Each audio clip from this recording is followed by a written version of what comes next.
Merci d'abord au professeur Remer de m'avoir invité, mais moins merci pour me faire parler le premier.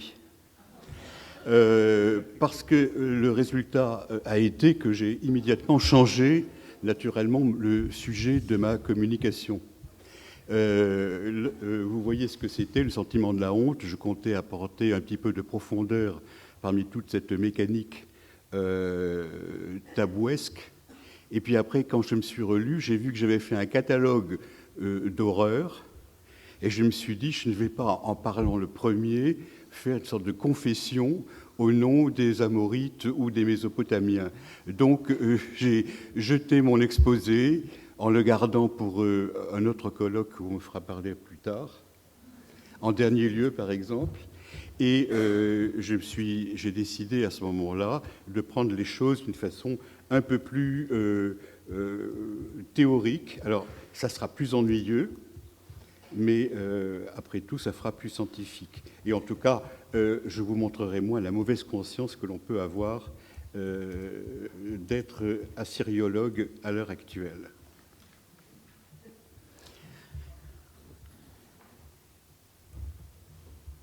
Bon, alors, attendez, je mets les choses.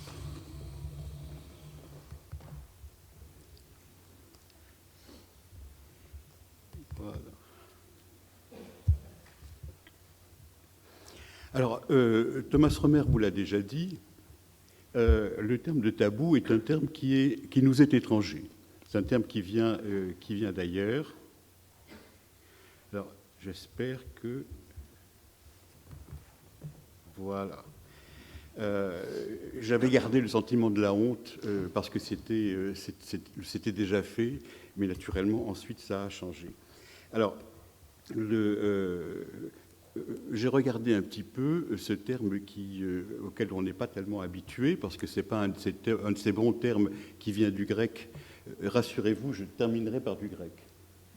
Ce thème qui vient de civilisations que je ne contrôle pas du tout. Alors, j'ai regardé et j'ai vu que tabou, ça venait de ta, qui signifiait marqué, plus une particule intensive.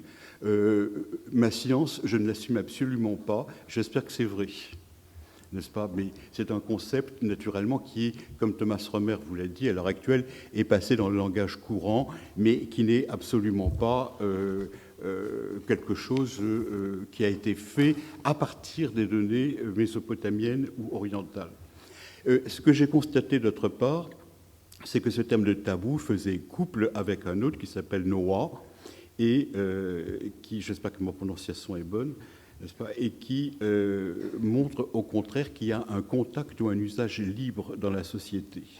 Et c'est ça qui est extrêmement important, qui m'a fait réfléchir quand j'ai vu les exposés sur tabou, parce que je m'étais dit, je vais voir ce que c'est qu'un tabou ailleurs, et puis je vais coller cette information sur les données mésopotamiennes. J'ai vu que ça ne marchait pas très bien, parce que ce qui nous manque en réalité chez nous, c'est la notion de Noah.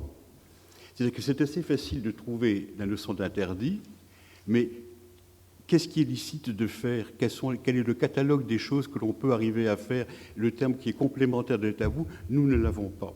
Et en réalité, et c'est ça qu'il faut savoir dès maintenant, c'est que parler de tabou dans nos civilisations, c'est en réalité parler des interdits, c'est-à-dire d'une question relativement fragmentaire d'un ensemble qui est beaucoup plus large.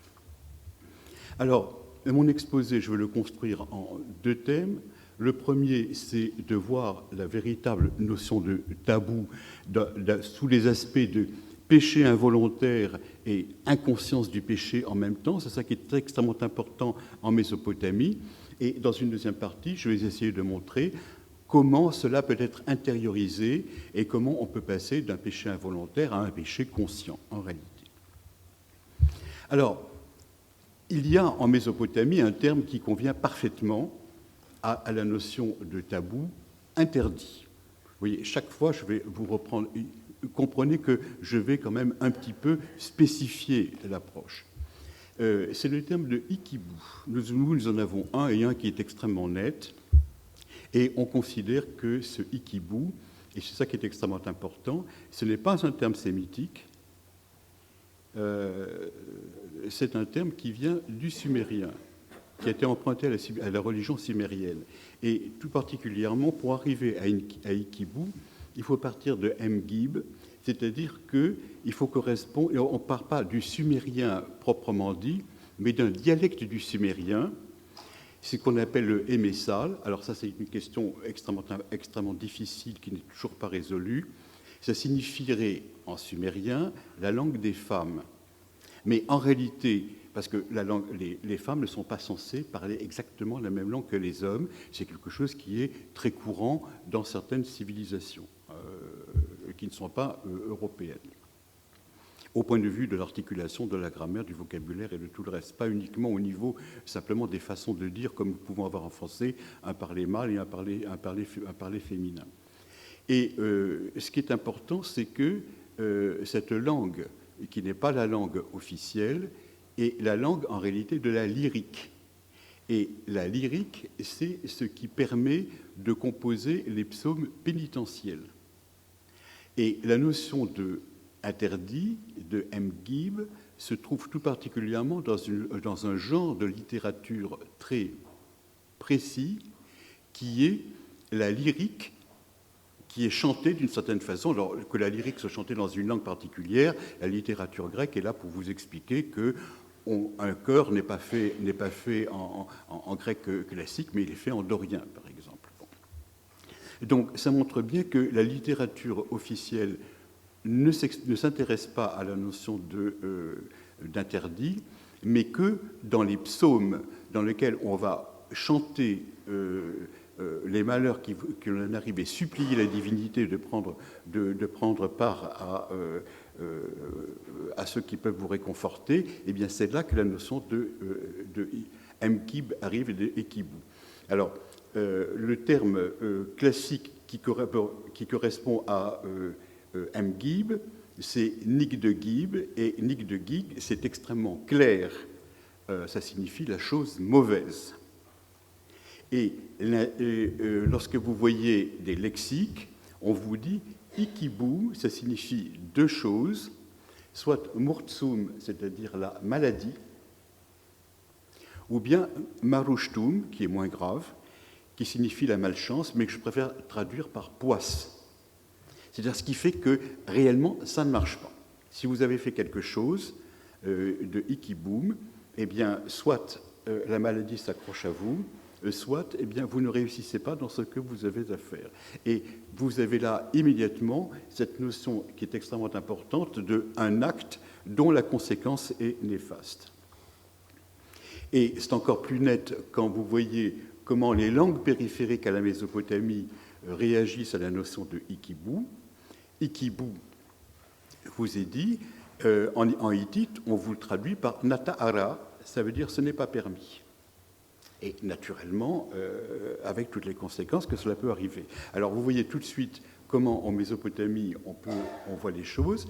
D'abord, premièrement, cela vient d'un domaine particulier, c'est la religiosité privée qui s'adresse à la divinité, qui fait que le terme sumérien passe dans un dialecte particulier qui est Mgib, et d'autre part, en akkadien, les équivalents que l'on peut vous donner, tout de suite, c'est maladie, malchance et ou choses illicites en ce qui concerne le hittite. Alors, voilà un exemple de Ikibu, tout de suite. Je suis désolé, je suis obligé de prendre des exemples en akkadien, mais vous avez des traductions qui vous permettent d'apprécier. Araba laïkal, nigig nilil, nigig imar. Je vous ai mis le sumérien en majuscule et l'akkadien en italique. Il ne doit pas manger d'araba. Alors, arabou, c'est une sorte de rat qui, paraît-il, était particulièrement agréable à manger, mais qui était illicite parce qu'il y avait un tabou alimentaire qui portait sur lui, qui était imposé par la grande déesse Ninlil, c'est-à-dire la reine des dieux. Et le texte continue en disant « Sinon, il éprouvera de la poisse. Il ne réussira plus rien de ce qu'il peut réussir. » Alors, vous voyez dans le texte qui vous est proposé qu'il y a deux fois le même idéogramme, c'est-à-dire « nig-gig », mais que le premier signifie le terme de tabou, Et le deuxième vous signifie le terme de malchance. Vous me direz, comment est-ce que vous savez ça? Eh bien, c'est extrêmement simple, c'est parce que nous avons plusieurs manuscrits et il y en a qui vous donnent des gloses de lecture. Un idéogramme, naturellement, ne se lit pas en sumérien, mais en akkadien, et on vous dit, pour le premier, lisez-le tabou, et pour le deuxième, lisez-le malchance. Donc, on est sûr que la traduction, votre traduction, c'est Araba laïkal, Ikib ninlil, Marushta Imar. Voilà le véritable texte. Et en sumérien, alors en sumérien, c'est donc normal que vous le trouviez écrit en émessal. Le premier terme que je vous donne est un terme émessal. M-giga, donc il faut dire M-gibba, dimermu munke, avec la traduction acadienne, j'ai mangé le tabou de mon Dieu. J'ai mangé la chose mauvaise qui nous a dit par mon Dieu. Je vous ai mis pour que vous vous y retrouviez la traduction en bon sumérien à côté, Nigiga dingirmu munken. Voilà, si vous trouvez vous voulez parler en sumérien chic, ben vous l'avez en ligne numéro 2 et non pas en ligne numéro 1. Alors, l'ikibu, vous voyez très bien comment on peut le cataloguer, c'est un tabou alimentaire. Et il y a naturellement une très longue litanie de tabous alimentaires dont mon jeune collègue Lionel Marty vous fera le catalogue tout à l'heure. On ne peut pas tout manger. Chaque dieu interdit de manger quelque chose. Il n'y a pas de tabou universel, mais il y a des tabous particuliers. En même temps, on ne vous empêche pas de manger la même chose à tous les moments. C'est-à-dire qu'il y a des tabous momentanés. Vous ne devez pas manger telle chose à tel moment parce que c'est interdit par tel dieu, etc. Et c'est une casuistique extraordinairement compliquée qui dépasse mon exposé et qui nourrira le sien, si j'ose dire. Il y a un deuxième terme pour signifier le tabou, c'est l'anzilu. Alors, anzilu, personne n'en a proposé une interprétation. Ce n'est pas du sumérien, ça on en est sûr. Même en recourant au dialecte émessal, à d'autres dialectes sumériens, on n'arrive pas à l'expliquer. En sémitique, on arrive toujours à trouver quelque chose, mais rien n'est contraignant. Alors, on se limite avec le terme de anzilu, que l'on constate comme cela, et c'est caractérisé tout particulièrement comme étant un tabou de contact. Pourquoi? Eh bien, c'est parce que le terme est employé tout particulièrement avec la racine de kabasoum qui signifie fouler aux pieds, marcher sur. Il ne faut pas marcher sur un anzilou, donc on voit bien que c'est un endroit où il ne faut pas pénétrer. C'est ce qu'on appelle un tabou de contact, il ne faut pas y toucher. Et le seul exemple que l'on ait de façon concrète, c'est, on vous dit que donne comme exemple comparatif pour l'anzilou, la maison de la grande prêtresse. Alors, voilà un domaine réservé dans lequel on ne doit pas rentrer. Mais on ne dit pas que le harem du roi, par exemple, est un anzilou.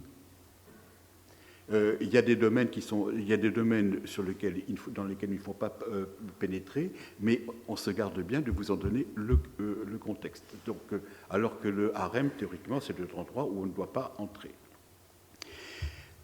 Ce qui est tout à fait caractéristique, c'est que tous ces termes apparaissent relativement tardivement.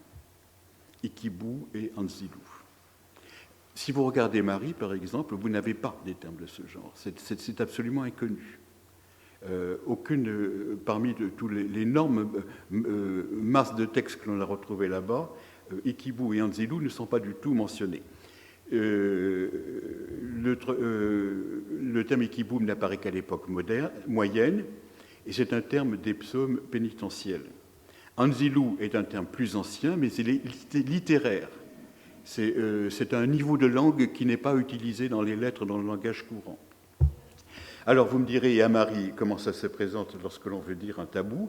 Eh bien, à l'heure actuelle, les savants se sont persuadés qu'il en existait un qui était Asakou.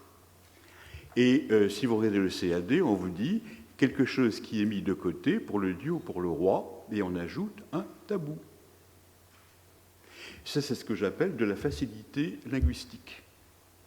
Parce que quand vous regardez les textes de Marie, et je pense en avoir un petit peu l'expérience, je considère que Asakou ne signifie pas du tout tabou. Ce n'est pas bon du tout.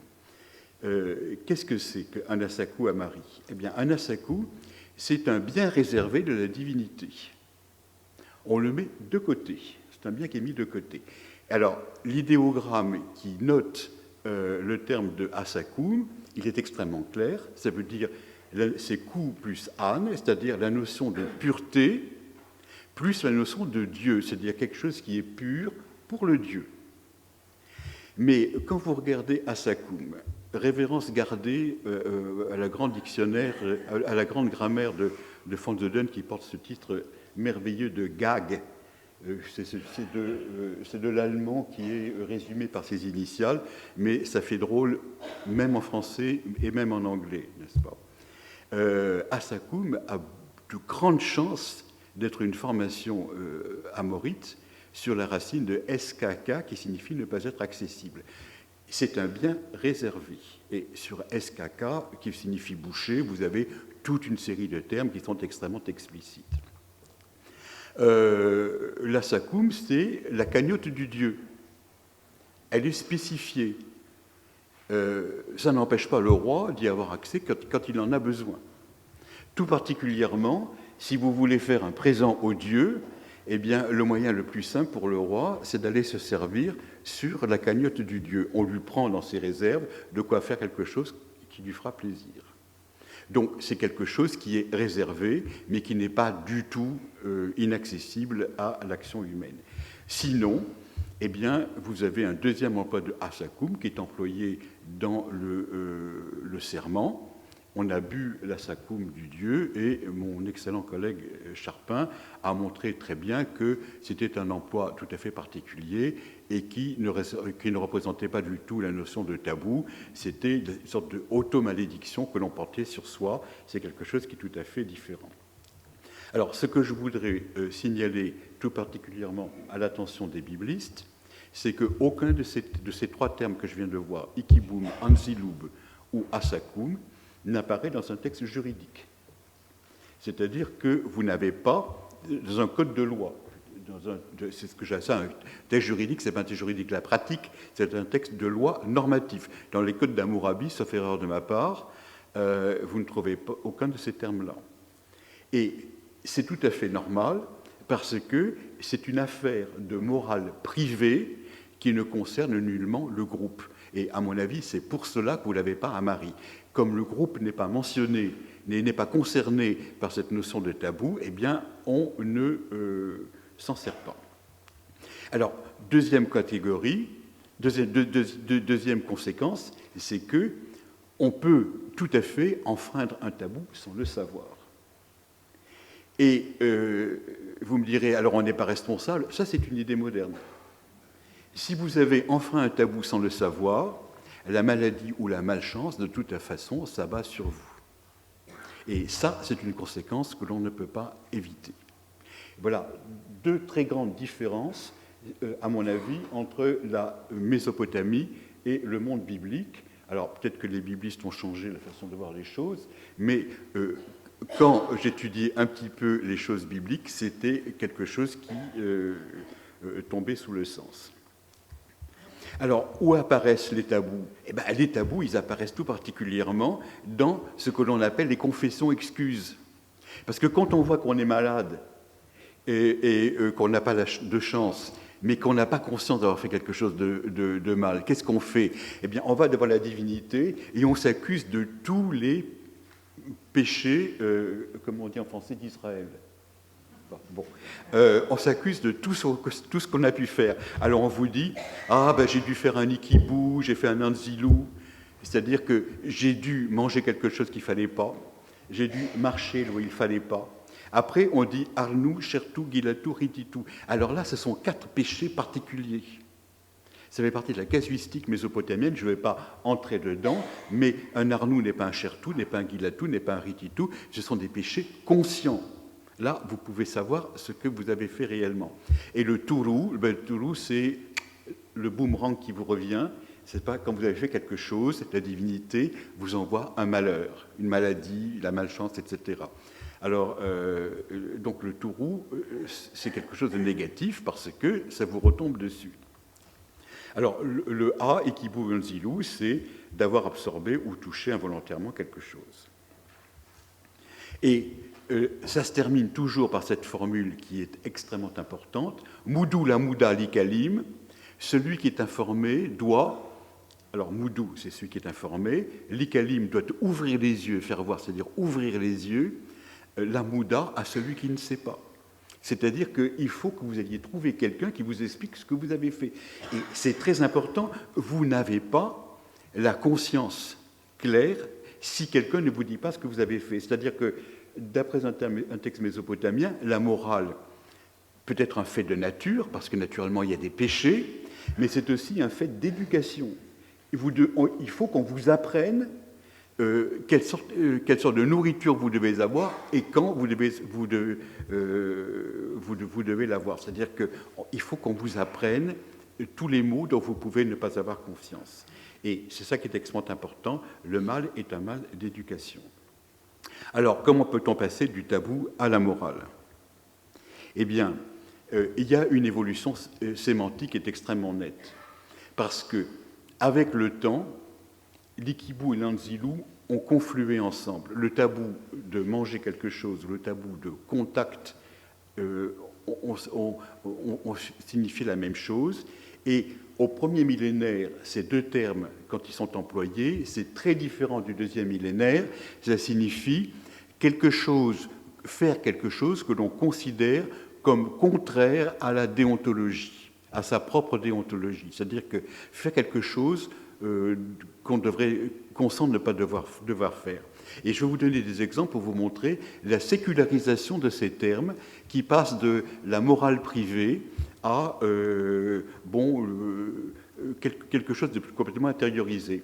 Voilà, les rois, par exemple, parlent d'eux-mêmes en disant Sha ikipshu amat tashkirti, dont le tabou personnel, c'est le fait de mentir. Alors la traduction, c'est un roi est absolument incapable de mentir. Voilà ce que c'est qu'un ikibu. Un roi ne doit dire que la vérité.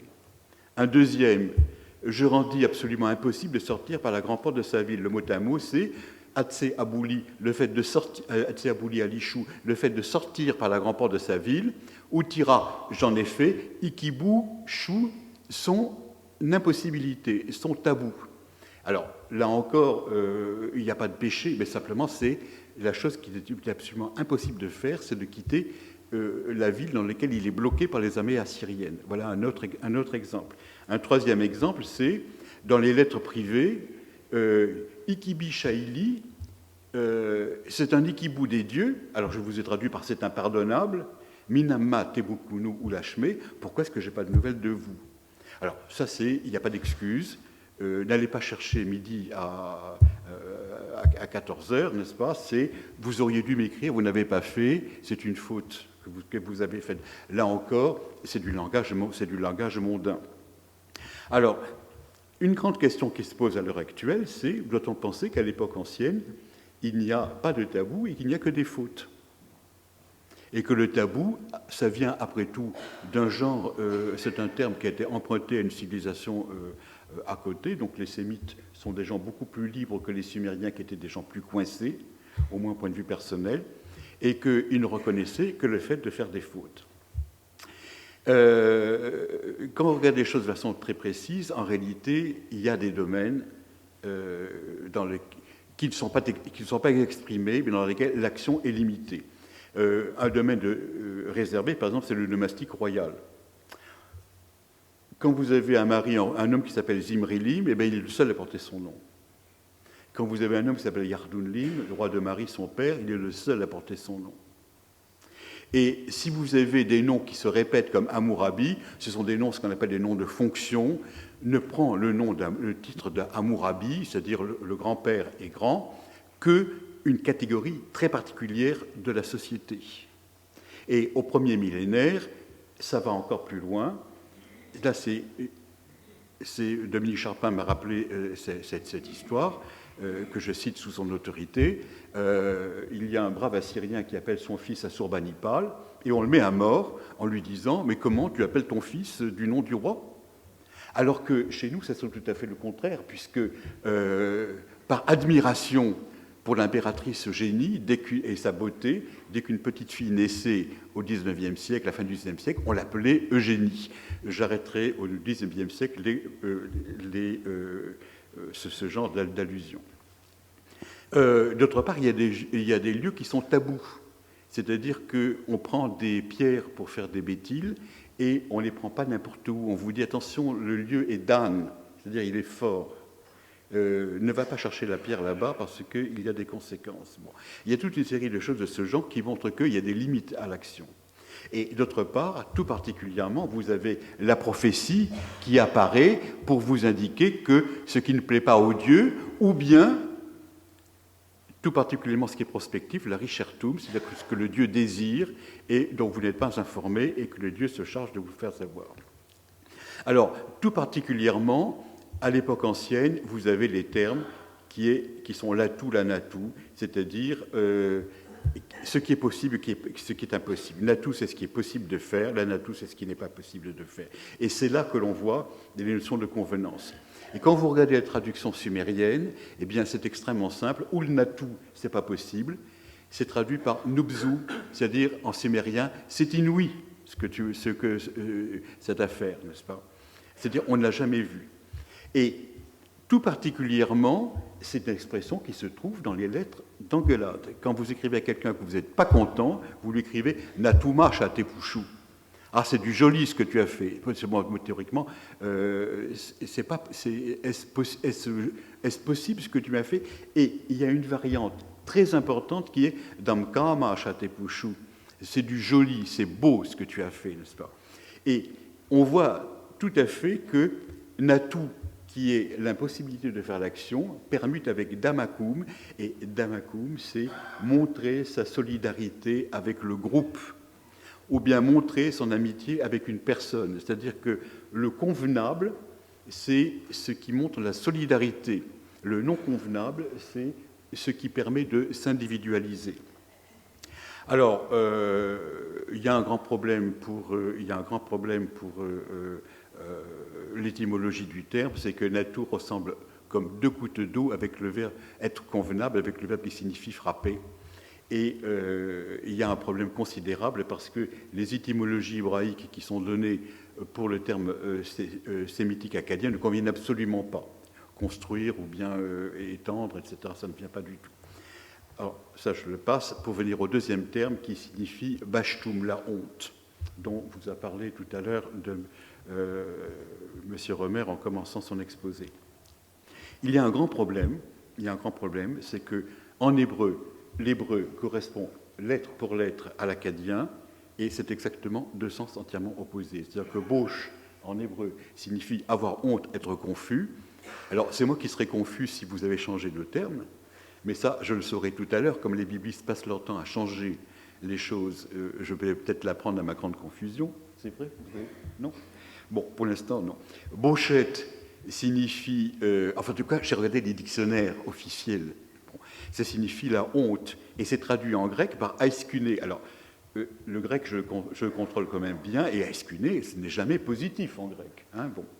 Et quand on regarde Genèse 2, 25, que je connais parce que c'est une de ces formes hébraïques absolument épouvantables qui ne sont pas dans les paradigmes normaux, lorsque l'homme et la femme sont nus et qui sont à côté, eh bien, ils n'avaient pas honte l'un par rapport à l'autre, et c'est cette racine qui est employée, n'est-ce pas, celle de bauche. Bon. Quand vous regardez en acadien bashum, bashum, c'est avoir honte. En réalité, c'est très employé dans les noms propres, avec le sens de « puissais-je ne pas avoir à regretter ce que j'ai fait ?» Plutôt que la honte, c'est le regret d'avoir fait quelque chose. Et là où ça devient très compliqué, c'est que « bashtum », lui, le terme qui correspond à « bauchette », est entièrement positif en acadien. Et ça signifie, le sens que le dictionnaire de Chicago donne, c'est « dignité et orgueil ». En réalité, comment exprime-t-on la notion de respect dans les langues sémitiques? C'est par la racine de palarum à l'est qui signifie craindre et adarum à l'ouest. Et ce que je vous propose, c'est que bashum, ça signifie en réalité le respect que l'on a envers soi-même, alors que Palahum, c'est le respect que l'on a envers les autres. Et tout particulièrement, quand on regarde les contextes, qu'on les serre un petit peu, Bashum, ça signifie éprouver un sentiment de honte après avoir fait quelque chose, c'est regretter une action. Donc le Bashtum représente certainement la volonté de ne pas agir d'une certaine action, d'une certaine façon, et les textes sont extrêmement clairs. Voici, je vous donne que la traduction, mais croyez-moi pour l'acadien. Or, un tel, à cause de toi, mon Seigneur, éprouvera de la honte de ce qu'il m'a fait. N'est-ce pas? Non pas Beshtum, donc, c'est le sentiment de ce que l'on se doit de faire, la dignité, et peut-être que le moyen terme qu'il y a entre un terme hébraïque, qui est le terme du premier millénaire, et le Bashtum, qui est un terme du deuxième millénaire chez nous et qui est hérité ensuite, on peut le comprendre en français par le terme de respect humain, parce que respect humain, vous avez le terme de respect qui est à l'intérieur, mais le respect humain, c'est quelque chose qui est négatif. C'est ce qui vous empêche d'agir, justement. C'est la honte. Et vous passez du terme de le respect humain ou la honte personnelle que l'on a de manifester en public quelque chose, etc. Et vous permettrez de comprendre comment on peut passer de l'un par rapport à l'autre. Alors, il y a une dernière question par laquelle je voudrais terminer, mais c'est une question que je livre pour l'instant aux biblistes, parce qu'ils ont le même problème chez eux que chez nous, et je trouve qu'il y a suffisamment de philologie dans ce que je vous ai fait aujourd'hui pour ne pas entrer dans les détails. De toute façon, je n'en aurai pas le temps. C'est que le terme de Bashum, avoir honte, et le terme de Bashum, sentir mauvais, coïncident. Alors, les dictionnaires les distinguent par le fait que l'un est un verbe en A et l'autre est un verbe en I. Alors, vous me direz où est la différence. En général, on fait attention à des choses de ce genre pour distinguer les termes. Bon. Seulement, si vous regardez le dérivé Bishum, vous ne pouvez pas savoir s'il vient de l'un ou s'il vient de l'autre, parce qu'il signifie à la fois puant, et ça vous en êtes sûr parce que c'est une matière qui peut être Bishum, ou bien moralement mauvais, parce que c'est une action. Et le Bishum peut venir aussi bien de Bashum que de Bashum pué, et il est vraisemblable que les deux termes ont été distingués, mais sont absolument pareils à l'origine.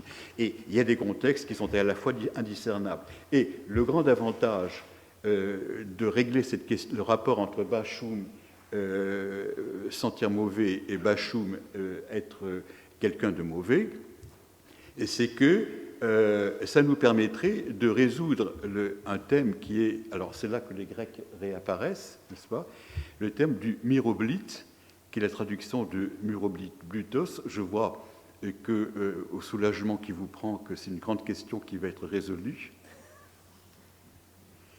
Le myroblite, regardez bien l'orthographe parce que j'ai eu la curiosité de regarder sur Internet et j'ai vu que l'orthographe est absolument scandaleuse parce que le upsilon est rendu par un i, ce qu'il ne faut pas faire. Le myroblite, vous le connaissez très bien, c'est l'odeur de sainteté. Autant vous dit, en parlant d'un anachorète qui a passé 60 ans de sa vie sans se laver, quand on le met au tombeau, il sentait une odeur absolument suave. Et vous savez qu'il y a des saints qui ont 7 parfums, d'autres qui n'en ont que 6. Sainte Thérèse d'Avila n'avait que 4 parfums autour d'elle, donc c'est peut-être qu'elle était moins sainte que les autres. Enfin, le terme du myroblite est attesté pour la première fois à propos du bienheureux Saint Démétrios. Et je vous dirais que l'odeur de sainteté, l'odeur des santita que l'on a dans la religion chrétienne est exactement l'inverse du problème que je n'aborde pas avec vous, des rapports qu'il y a entre sentir mauvais et être méchant. Voilà, je vous remercie de votre attention.